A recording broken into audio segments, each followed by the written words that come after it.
सीमापुर नाम का एक गांव था। उस गांव में पानी की बहुत कमी थी। वहां कोई पानी की पाइपलाइन नहीं थी। गांव की सभी औरतें सुबह सुबह पानी लेने हैंडपंप पर जाती। पूरे गांव में सिर्फ वही इकलौता हैंडपंप था। सब कुछ बहुत अच्छा चल रहा था। फिर एक दिन वो काली रात आती है। आधी रात का समय था।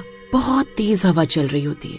तेज हवा की वजह से रसोई की खिड़की खड़कने लगती है। अजी सुनो, शायद मैं रसोई की खिड़की बंद करना भूल गई। जाओ ना, उसे बंद करके आ जाओ, कहीं तेज हवा की वजह से वो टूट ना जाए। फिर हरिया रसोई की तरफ जाता है। अरे आज तो मौसम कुछ ज्यादा ही खराब हो रहा है। तभी उसे हैंडपंप के चलने की आवाज आती है।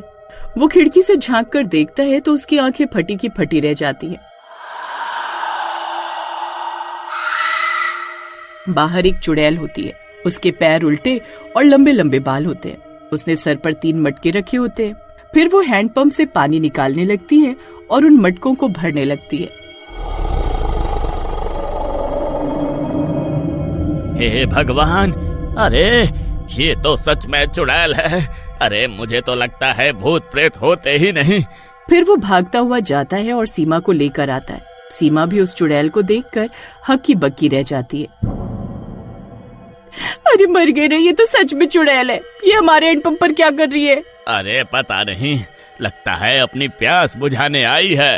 अजी मुझे बहुत डर लग रहा है जी, जल्दी से खिड़की बंद करो, कहीं वो हमें देख न ले। फिर हरिया खिड़की बंद कर देता है और दोनों जाकर अपने कमरे में चादर के अंदर छुप जाते हैं।